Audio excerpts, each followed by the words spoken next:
प्रभातखबर.com, विश्वास वही, रफ्तार नहीं। कथक सम्राट पद्म विभूषण पंडित बिरजू महाराज की अस्थियां शनिवार को संस्कृति की नगरी वाराणसी के गंगा में विसर्जित कर दी जाएंगी। दिल्ली से अस्थियों का कलश लेकर पंडित बिरजू महाराज के पुत्र पंडित जय किशन महाराज और शिष्या शाश्वती सेन लखनऊ के लिए रवाना हो गए हैं। आपको बता दें कि आज सुबह से लेकर शाम तक पंडित बिरजू महाराज का अस्थि कलश लखनऊ स्थित उनके पैतृक आवास विंदादिनी की ड्योढ़ी पर रख दिया गया है। दिन भर लखनऊ में उनके प्रशंसक और चाहने वालों ने अस्थि कलश पर पुष्पांजलि अर्पित किया। सूर्यास्त के बाद परिजन अस्थि कलश लेकर काशी के लिए रवाना हो जाएंगे। वाराणसी के सिंगरा के कस्तूरबा नगर कॉलोनी स्थित नटराज संगीत अकादमी परिसर में रखी जाएंगी। काशी के कलाकार और उनके प्रशंसकों की ओर से पुष्पांजलि अर्पित करने के बाद अस्थि कलश खुले वाहन पर रखकर अस्सी घाट ले जाया जाएगा। अस्थि कलश यात्रा 22 जनवरी को 9 बजे से शुरू होगी। अस्सी घाट पहुंचने के बाद वैदिक रीति से अस्थि कलश का पूजन किया जाएगा और फिर गंगा की मध्य धारा में अस्थियां पंडित बिरजू महाराज के परिजनों द्वारा विसर्जित कर दी जाएंगी। नमस्कार, मैं अजय सिंह, आप देख रहे हैं प्रभात खबर। अभी उनकी प्रथम शिष्या द्वारा उनकी अस्थि कलश लाई गई है और यहाँ पर सैकड़ों की तादाद में लोग उनको श्रद्धांजलि दे रहे हैं। मौके पर माननीय अवस्थी जी भी आई हैं। तत्पश्चात यहाँ से उनके अस्थि कलश को लखनऊ के ही कुड़िया घाट पर विसर्जित किया जाएगा। उसके बाद यहाँ से उनके अस्थि कलश को बनारस भी ले जाया जाएगा। आप देख रहे हैं हमारे पीछे सैकड़ों लोग आ रहे हैं, जा रहे हैं और सभी की आंखों में आंसू दिखे हैं। ऐसे में पंडित बिरजू महाराज जी के चाहने वालों की कमी नहीं है। जो लोग उनसे जुड़े हुए हैं या फिर कहें कि आसपास के लोग, क्योंकि ये मकान उनका पुश्तैनी मकान है, उन्होंने यहाँ बचपन गुजारा है, जवानी गुजारी है, तो ऐसे में आसपास भी एकदम से कहे तो गमगीन माहौल बन गया है। जो जिनको भी पता चल रहा है वो लगातार यहाँ आ रहे हैं और पंडित बिरजू महाराज जी को श्रद्धांजलि दे रहे हैं। ये हम सब लोग का अभिमान थे, हम सब लोग का भारतवर्ष का अभिमान थे। महाराज जी लखनऊ का तो थे ही, पूरे विश्व में भारत की इतनी बड़ी धरोहर चली गई और लखनऊ के लिए तो ये बहुत उदासी का दिन है, उदासी का समय है, क्योंकि महाराज जी के संग लखनऊ जुड़ा हुआ था। लखनऊ का घराना एक इतनी बड़ी गौरवशाली परंपरा कि एक कला की एक विधा को ये शीर्ष तक पहुंचा देना कि हर व्यक्ति बचपन से जन्म लेते ही कथक करना चाहे, इसको बहुत बड़ा उस उत्कर्ष तक, उस गरिमा तक ले जाने में महाराज जी का बहुत बड़ा हाथ था। एक भारत आज़ाद हुआ और आज़ाद होने के बाद एक भारतवर्ष में घर में लड़कियां, हम जिस समाज में आंखें खोल रहे थे, वहाँ पर कहीं ना कहीं संगीत और नृत्य को एक गरिमामय स्वरूप प्रदान करना और हर लड़की भी कथक सीखे, इसको घर घर पहुँचाने में महाराज जी का बहुत बड़ा हाथ है। पूरे देश में लोकप्रिय बनाना, और इतनी कम वर्ष में वे अपनी लोकप्रियता के शिखर पे थे। लेकिन सबसे बड़ी बात है, बड़े बड़े कलाकारों को हम लोग देखते हैं कि एक समय आता है शांत हो जाते हैं या सक्रियता उनकी कम हो जाती है।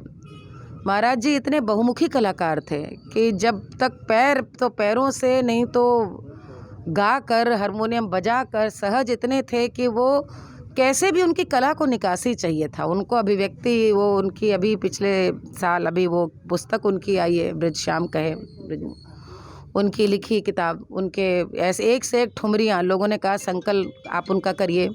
एक से कविताएं लिखते थे, एक से एक चित्र बनाते थे। पिछले साल दिवाली का कार्ड सबके पास आया, उनके हाथ का दिया बना हुआ। तो मुझे लगता है कहीं भी कोई भी बोल दे महाराज जी एक ठुमरी सुना दे, तो गाते ऐसा थे, तबला ऐसा बजाते थे, ढोलक, हारमोनियम, कौन सा साज था जो छू दे और न बजा सकें। इतने विलक्षण कलाकार जिन्होंने सिर्फ, मुझे लगता है मैं कह सकती हूँ कि अब तो बहुत सारे घराने हैं कथक के भी, लेकिन भारतवर्ष में शायद कोई कथक का ऐसा कलाकार नहीं होगा जो उनकी निगाहों से, उनके हाथों से न गुजरा हो, जो उनके आशीर्वाद के बिना मंच पे चढ़ा हो या गया हो, अपना नाम बना ले। कोई ऐसा कलाकार नहीं, घरानों से ऊपर थे वो। तो लखनऊ महाराज जी आज अपनी हमेशा ड्योढ़ी आना चाहते थे। मेरे से एक भक्त के रूप में उनसे संपर्क तो बचपन से रहा, लेकिन पिछले 8 वर्षों से 10 वर्षों से मेरा उनसे बहुत संपर्क रहा। दिल्ली थी तो मैं उनके घर शाहजहाँ रोड जब भी हो उनसे मिलने चली जाती थी। और वसंतोत्सव में उन्होंने मुझे गाने के लिए बुलाया, शाश्वती जी ने मुझे कहा गाने के लिए।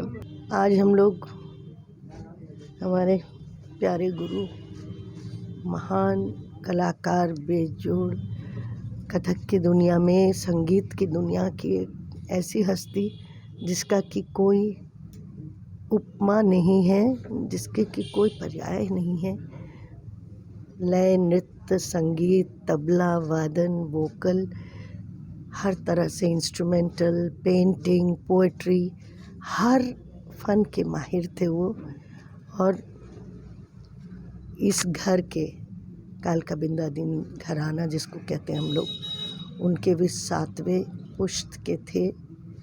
और देश विदेश में आज जो कथक हम लोग देख रहे हैं, इसका श्रेय महाराज जी पे ही जाता है कि उन्होंने अथक मेहनत करके इस कला को पूरे वर्ल्ड के कोने कोने में सिखाते हुए, he has taught all over the world, he has performed all over the world, east to west, Japan, China, Hong Kong से लेके अमेरिका, कनाडा, यूरोप, हर जगह, साउथ अफ्रीका, ये वो कोई जगह नहीं छूटी जहाँ पे उन्होंने केवल अपना परफॉर्मेंस नहीं, उन बच्चों को सिखाना, लेक्चर डेमोन्स्ट्रेशंस करना, उनको उनके साथ इंटरेक्शन करना, यही सब करके उन्होंने आज हम लोगों के लिए वो रास्ता, वो दरवाज़े खोल दिए हैं जो आज कथक इतना पॉपुलर हो गया है, इतना लोगों के बीच में जनप्रिय हो गया है।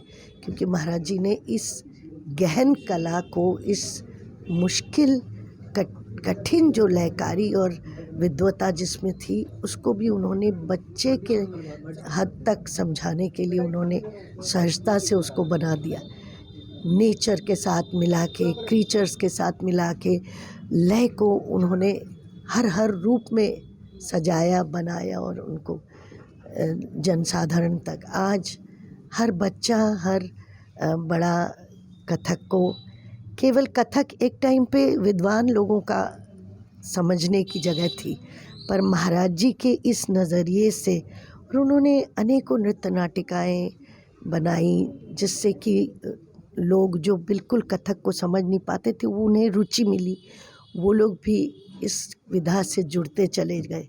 और एज अ टीचर तो उनका कोई सानी नहीं है कि किस तरह से उन्होंने डिसिप्लिन से एक एक पद्धति बनाई कि अंगों की, उन्होंने ही केवल अंगों के हस्तकों के नाम दिए, उसकी किताब पुस्तक छपवाई उन्होंने। कथक में जो जो काम हुआ है उसका 75% इस समय का श्रेय तो महाराज जी को जाता है, चाहे वो परफॉर्मेंस के रूप में, चाहे वो सिखाने के रूप में, चाहे वो कोडिफाई करने के रूप में, चाहे उसके संजोने के रूप में, समझाने के रूप में, लेक्चर डेमोन्स्ट्रेशन। ऐसे व्यक्ति अंत सांस तक वो काम करते हुए वो गुजरे हैं। 12 बजे के बाद 9 बजे तक वो अपनी पोती को डांस सिखा रहे थे, कुछ नई बातें सिखा रहे थे। सुबह वो म्यूज़िक बजा रहे थे, सरोद सितार उनका शौक़ था। काम करते हुए चले गए, हम लोगों को केवल रास्ता दिखाते हुए। महाराज जी के कुछ अधूरी इच्छाएं जो आप लोगों को, वो अथक काम करते थे। वो कोई दिन ऐसा नहीं होता था जिस दिन वो ये ना कहते हो हम लोगों को कि शाश्वती ये करना है, ये रह गया है, मुझे अभी बहुत काम, मैंने कुछ नहीं किया। क्या महाराज जी कुछ नहीं किया आप कह रहे हैं? बोले नहीं अभी बहुत काम करना बाकी, बहुत काम। फ़िलहाल तो उनकी एक कुछ ठुमरी की सीडी, कुछ गज़ल की सीडी, वो सवा महीने पहले भी वो रिकॉर्डिंग किए थे स्टूडियो जाके। उसके बाद थोड़े अस्वस्थ हो गए, ठंड लग गई, खांसी, निकल नहीं पाए, पर बार बार कहते थे कि वो कैसेट ख़त्म करना है। एक पोथी यहाँ की, इस घर की, मतलब जो कि धरोहर है, उसको बहुत जनरेशन से वो चलती आ रही है, उसको महाराज जी बहुत मेहनत से, बहुत कोशिशों से, कुछ पहले काम हुआ था, कुछ अभी काम हुआ, और उसको उन्होंने संपूर्ण करवाया।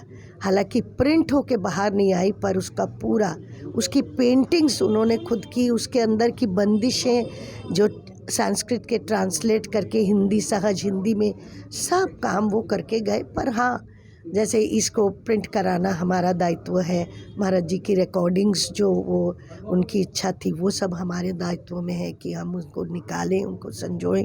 ये जो सुंदर घर, ये हवेली जो पुश्तैनी थी, इसको भी महाराज जी 10-15 साल से गवर्नमेंट के साथ रिक्वेस्ट कर करके इन्होंने इसको एक म्यूज़ियम की शक्ल बनाई।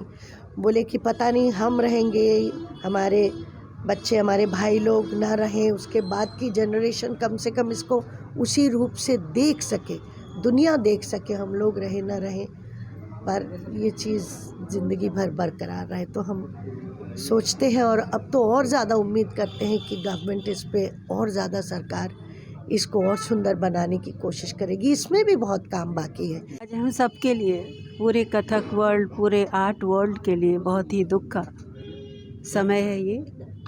महाराज जी जो कथक के पर्याय हो चुके थे, लखनऊ के पर्याय हो चुके, आज वो नहीं रहे हमारे बीच, लेकिन मुझे विश्वास है कि उनकी जलाई हुई ज्योति, उनके शिष्यगण उनकी इस परंपरा को आगे बढ़ाएंगे और कथक का ये दीपक हमेशा हमेशा इसी तरह दैदीप्यमान रहेगा। प्रभातखबर.com, विश्वास वही, रफ्तार नहीं।